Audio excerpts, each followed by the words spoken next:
This time you don't wake up. Instead, the ghost of the station, that shifting skeletal ring, surrounds you. For a moment you are gone, absent from your own body, stretched out across a colourless void. Then the connections begin to establish themselves, threads tugging on the edge of your mind.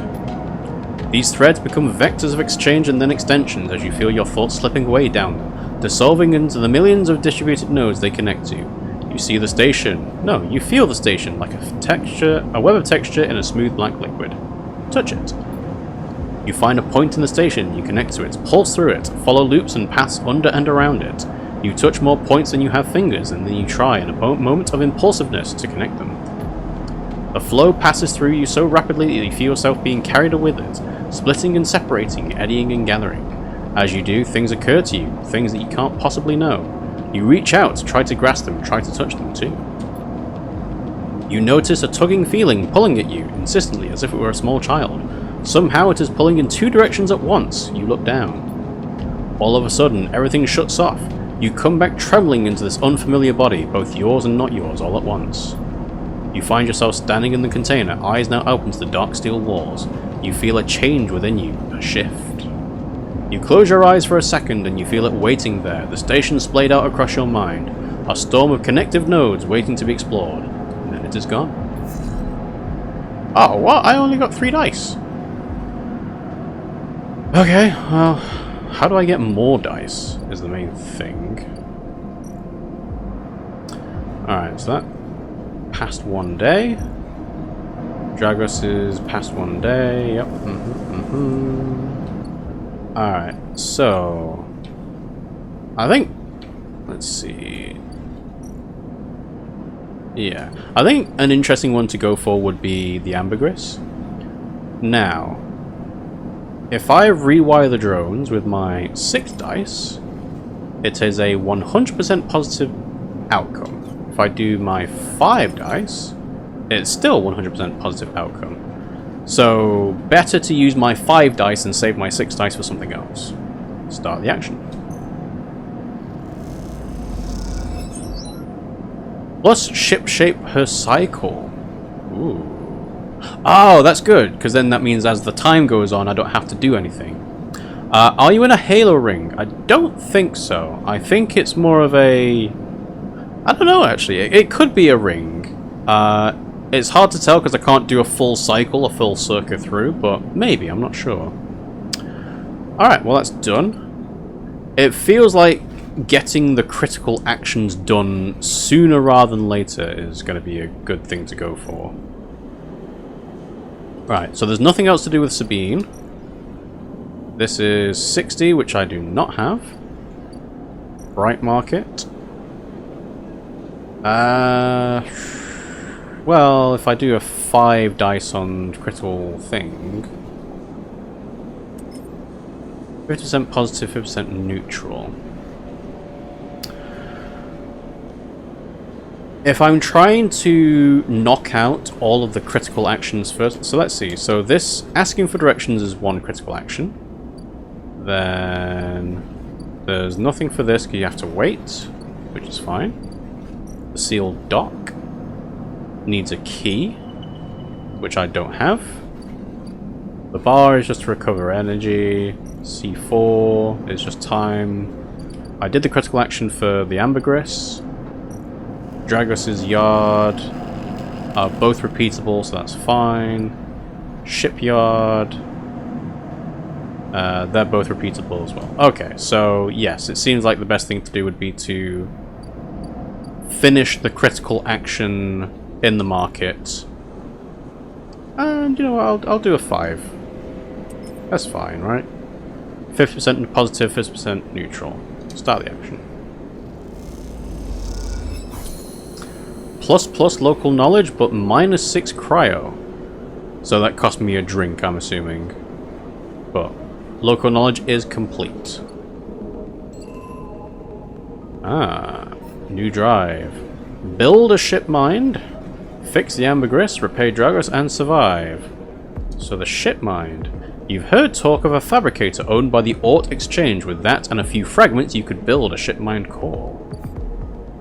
Okay. Memphis. a street food vendor. Emphis is busy, his broad face uplit by the makeshift gas burner in front of him. With precise, delicate movements, he lays thick chunks of marinated fungus into a dented wok, his other hand idly tossing a metal bowl of sliced vegetables in some red-flecked dressing. The smell is incredible. You watch as he fulfills a set of orders, heaping the fungus with the bright salad and depositing it in plastic trays. A stack of chits rattles in his apron pocket as customers file past the burner, handing over payment. Let's watch for now. Despite the queue, Emphis doesn't rush. He dresses each portion individually, squeezing precise slugs of liquid from an assortment of bottles into the bowl of torn leaves and bright slices before tossing them loosely together. Occasionally, a waiting customer might mutter something about efficiency, but Emphis remains steady in his process. After a while, the queue fades back into the crowd, and Emphis sets down his metal bowl and looks across the burner to see you watching him. I can feel your eyes burning a hole in my bowl. Free sample? Nod. He gestures neatly. Come over. The smell is almost unbearably strong as he cooks, the earthiness of the fungus laced with something so spicy the smoke makes your eyes water. The heat from the burner is like a bonfire, and your skin hardens in its glare.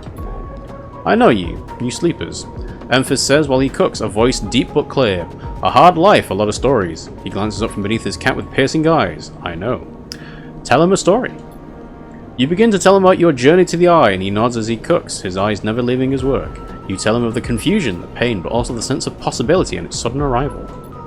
You tell him of the cold dark and the container, and the endless cycles spent within it. Now it seems you tell him like some dream that you once had but can never forget. You tell him that the Eye excites you and scares you, and you are unsure where to walk, where to look, what to do. Eventually you tail off, running out of words. He places a plastic tray of steaming fungus in your hand. Next time we can talk some more, he smiles, but next time you pay. He slams a heavy hand against the button on the burner's side and shuts off. The roar of the flame and its impressive heat fades. Next time then, sleeper. He waves you away and begins to oil the wok. Before you turn back to the alley, you notice the geometric patterns of circular scars across his forearms, each surrounded with a constellation of glinting pin marks. You walk away, and as you do, you take a bite of the rich, spicy, delicately sweet fungus. Your taste sensors light up like a fusion reactor. You'll be back. And it recovers some energy. That gave it up to full, it looked like. And a drive. Get to know Emphis. Emphis loves two things, stories and food. Maybe if you can supply him with both, you can hear his story. We will see. Okay. So, need to wait for Sabine. The Ort Exchange. You can play the exchange as a repeatable action. The flow of chits and components in the exchange is complex, but a sharp eye and some tight trades can net you a good margin. Trusted Trader.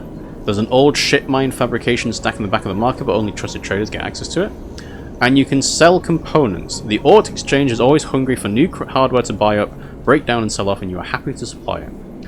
So, the perk at the start of the game, if we potentially get cryo, which is money on actions, the scrap item one can be traded for money, it seems like. Let's see. Emphasis stall. Order the fungus. Emphasis spiced fungus is one of the few things potent enough to stimulate your limited taste sensors. It's incredible stuff. Takes 15 cryo though. Emphis doesn't trust people easily, but he notices his regular customers in his own quiet way. Okay. Yeah. No items, no data. Well, it seems like the best thing to do would probably be to play the exchange. Maybe Dragos is something to focus on instead? Because that will give you a big boost, I'm assuming.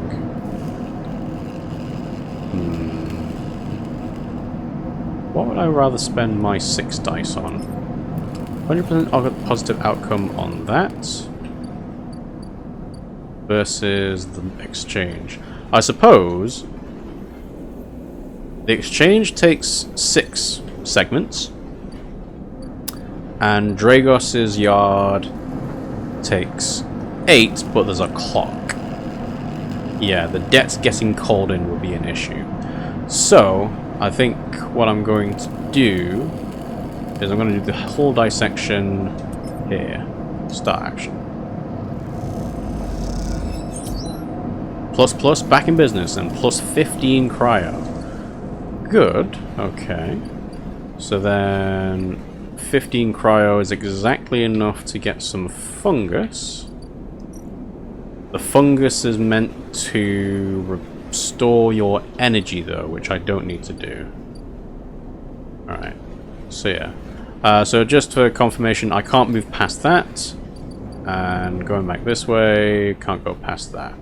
So yeah, chances are it is kind of like a halo ring, but not the same way that most people think. Because in a halo ring, it has actual land, grass, stuff like that. So, okay. Yeah. I'm wondering how you get skill points.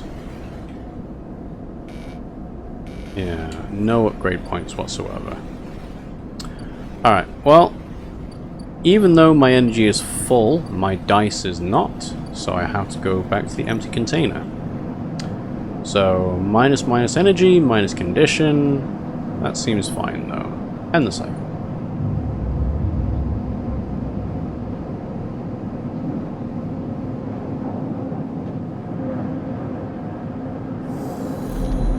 Again, the skeletal ring of the station fills your mind. It sparkles with glittering lights like the stars reflected in a winter lake. It is clearer, crisper than before. The threads still pull, but you remain in place, flickering in the flow. Between the threads you see bright shapes, caches of shimmering light beneath transparent crystal forms. You follow the path of a thread across the ring, through these forms, and leap off into the void.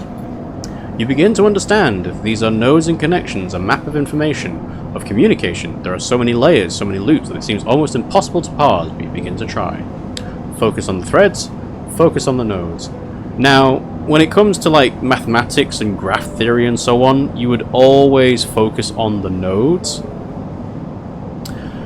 Obviously, there are other like mathematical proofs that come into like the shortest distance between nodes, and that's where you can focus on threads, but usually you're focusing on the nodes themselves. The nodes are glassy, bright, but in all this flow, the only solid and fixed points. You approach one, a pyramid or a triangle, dimensions are difficult here, and lean close to it. Inside, shifting layers conceal a tangle of threads and meeting points of exchange, but before you can glimpse any further, the glass clouds and hardens, cutting you off. The threads and nodes, passages and puzzle boxes, one leads to another. There is so much here, so many answers, so many questions. All you need to do is follow the paths and open the boxes. You look out across this ghost landscape of exchange and see an opportunity. But then that insistent tugging again, pulling at you. You look down again and see two lines, two threads pulling in different directions as if they were tied around you. The first or the second?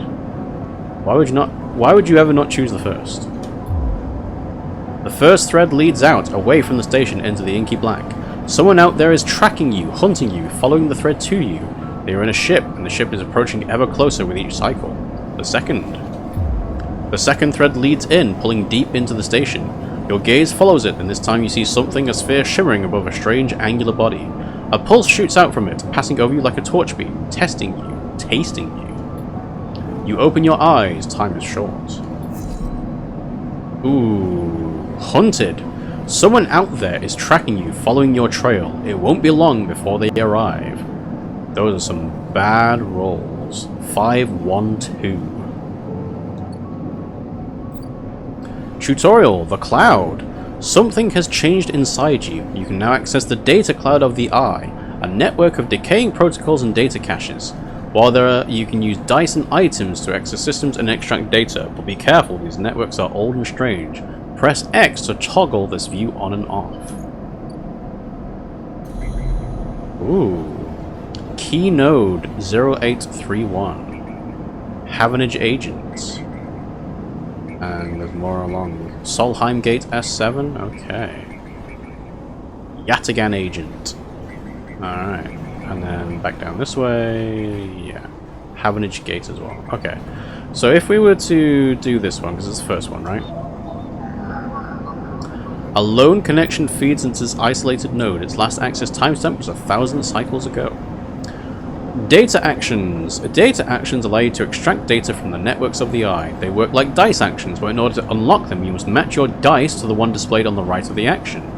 If you have a +1 or +2 modifier in the interface skill, you will be given more possible dice to match. You can use any dice that matches the dice displayed. Once unlocked, the data can be extracted.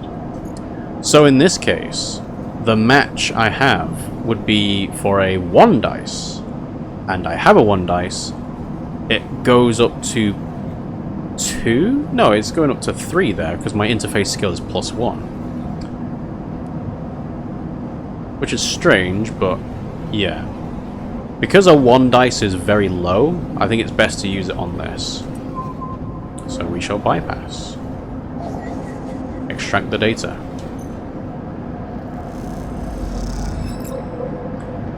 So, neutral outcome, 1 encrypted key gained. So that helps us open the door in the non-cloud view. And that node is done. Right, Havenage agent is broadcasting from the open network from here, leaving them open to data extraction. Well, again, I can do my 2 dice and bypass, extract. Neutral outcome, Havenage data. Okay. As you drift back from the node, something latches onto you. A thread strung tight around you. It tethers you in place. A taste. The voice makes you shiver. It soars somehow both distant and close behind your ear. In the data ghost of the eye. You see a distant glint of light and shut off, and then suddenly a shape is at your side. It stalks around you, circling like a shark, like a wolf. Entity unknown, astringent, processing. Resist or stay still. I think at this point, stay still. Like, this isn't the hunter, is it? Oh, it is the hunter! Please hold. The thread around you thickens until there is a ring, a cylinder, a tunnel of light circle around you. It is blinding for a moment and then it is gone. As it fades, you see a figure, a creature in front of you. Its strange head flickers between different angles, reading you. What are you? What did you do? Well, a sentient protocol unraveling hunter. It's like a Matrix agent. Let's see what it did. The shape paces around you on lithe legs, though there is no ground here to pace on. Entity, identify, origin, serial, cadence. The figure faces you expectantly. Sleeper, S and R. I don't understand. Stay silent. Well, on the basis of I've asked questions of them, they're asking questions of me. If I give them information, they will hopefully give me information. But that could be very naive. Unknown, known. The figure's strange head rotates, brackish signature, of and not of, attempting interface. As the figure speaks, more threads begin to spiral from its head, thick, snaking, vine-like ribbons that flex and wave. They approach with intent. Stop or run? Well, at this point, they're not going to stop, so if you want this to not happen, you have to run. You kick off and glide away through the cloud, the threads surging after like predatory tentacles. They follow, wrapping the space around you until you're held within a web, a tangle of tentacles closing in. Stop. Hunter halts its threads, its head twitching. Entity, your identity is unknown. We only seek to correct illegalities. Can you confirm your legal right to sentience? No, I can't confirm it, or I'm a person. Incorrect, you are an entity. All at once, Hunter's head is directly in front of yours, blocking your vision. You stink of their taste, the one from the sealed dock. Hunter shimmers with fury. I will find access, I will interface. Sealed dock? I don't understand. Sealed dock? An entity hides in the rotunda. You're its puppet. Hunter extends a razor-edged thread. I will not be diverted from my task. It glows with murderous intent. Strike. You lash out with all your force, not a physical strike, but a focusing spike of interference leaping out like the tip of a spear. Hunter stumbles, shifts, separates. Wake up. You open your eyes, blinking back into the station light, shaking with fear. Okay. So was that data? Havenage data, a cache of raw data from Havenage hardware, and an encrypted key. Okay. So I'm assuming I can trade the data for something, right? Solheim Gate Cipher. This gate conceals a network of systems which have been untouched since the Solheim collapse. I need to input a Solheim cipher though. And then Yeah, Hunter's got 6 nodes for me. Okay, so this one takes 3, but I can't use that. Another Habinage agent. 2. And then this one is 1. So I feel like these data ones are for when you get low rolls.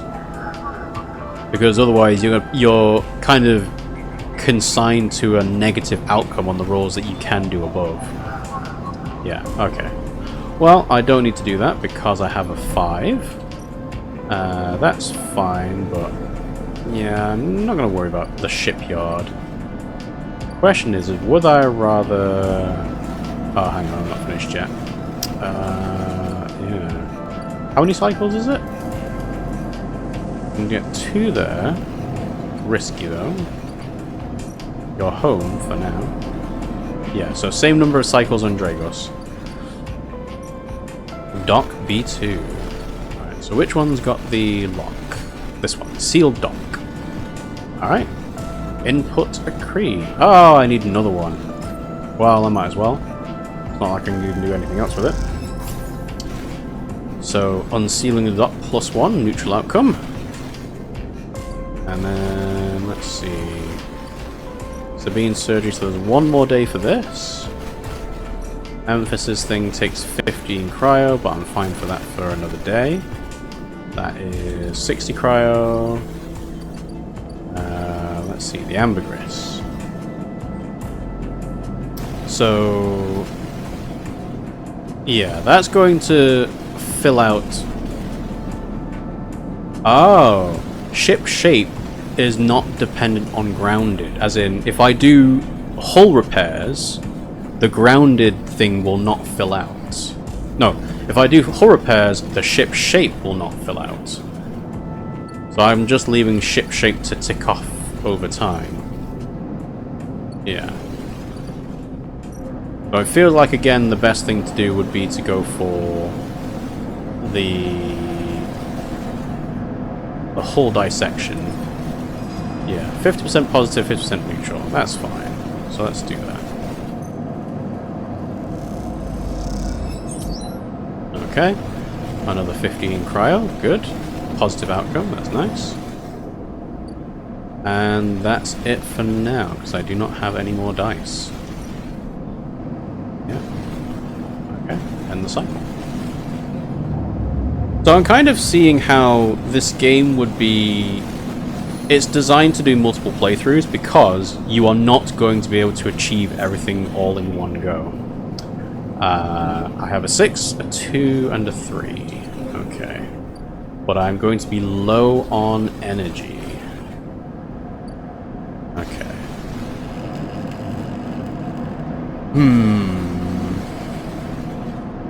I feel like I want to spend my 6 to get back in business. So let's do that. Guarantee it. So I've got my +15 cryo, and I can now, hopefully, buy the stabilizer that I need. Do I talk to Dragos first, though? Let's talk to Dragos first. You arrive into a buzz of activity at the yard. Red blinking lights flash across a vast dark shape suspended below the dome. They flicker across scorched hull plates and bent structures, spilling from holes in the twisted shape. The cutter is huge and has been torn apart in some violent encounter. She's a beauty, isn't she? Dragos stands to the side, focused on the hulking ship as it lowers into the yard. She is, what is it? Looks ugly to me. Well, I mean, we kind of know what it is, because it's a cutter, so let's just say she is. I should thank you. This place was in its last legs when you turned up, and now look at this. The ship descends slowly, its interior visible through multiple hull breaches. You struggle to gather the same enthusiasm as Dragos for this monstrous craft, but you can't help but think what became of his crew. Now I might as well ask what happened. What do you mean? He glances at you. I managed to convince our salvager friends to give it to me on credit. That's what happened. On credit? But you salvaged it. What happened to the ship? Not my concern. He shrugs. The ship creaks like a calving iceberg as it reaches the base of the yard. Dragos is visibly excited. I know I said you shouldn't stick around, but I'm going to need some help with this one. The drones start to crawl over the hulk, their lights illuminating flashes of dented hull. Watching, you wonder if you arrived in a similar fashion, locked inside that container. The wreck of the Essen-Arp freighter lowered into the yard like a corpse ready to be butchered. Or was the container delivered to Dragos on its own, a womb for your rebirth into this strange station? You shudder. Perhaps if you could learn something about this ship, you might be able to trace the path that led you to this yard. Dragos squeezes your shoulder. After these past cycles, I think we're up to. What do you think? You see the fading name of the ship emblazoned on its side, Winter Light. Let's do it. He claps you on the back, glad to hear it. Come back in a few and we can make a start. A real beauty, Dragos repeats, perhaps just to himself. You take one last look at the shattered ship as the drones start cutting and then slip out the yard, feeling suddenly cold in the empty passage. So this is going to take some time to complete anyway, right? Aha! Tutorial, character and upgrades. You've completed your first drive. Each drive completed unlocks an upgrade point to spend on upgrading your character. Access your character menu with R. Okay. So we've got repeatable action for forensic troll. Investigating the Winter Light means picking through its systems and structures with care. It won't pay, but you may find some answers. Then the Winter Light, the wrecked cutter Dragos has brought in to salvage, has a history to discover. You're curious? Dragos' nerve. Ooh, 10. Dragos seems increasingly nervous about your presence in the yard. You're not sure he's going to hold his nerve much longer. Then, cutter salvage. Ship breaking is tougher than slicing up loose salvage, but Dragos is happy to pay you a fixed wage if you're up to it. Input dice. History or no, the ship is salvage. As Dragos always says, break it down and move on. Alright. We have an upgrade. 1 point. So. Let's see. Ah, right. Agent nodes give double data. So what that means is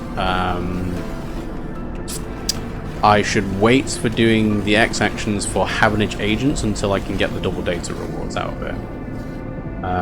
Random scrap and engineer actions. Dice actions display positive and negative outcomes. I do like the idea of knowing what the outcome is. Like, something being risky or dangerous is fine, but being able to do this and then instant karma to re-roll dice seems better. Seems better than working with interface at least, anyway. So, yeah. I'll try it. Also, let's do predictive reasoning. Yes. Alright, so now I know what positive and negative action is going to turn into.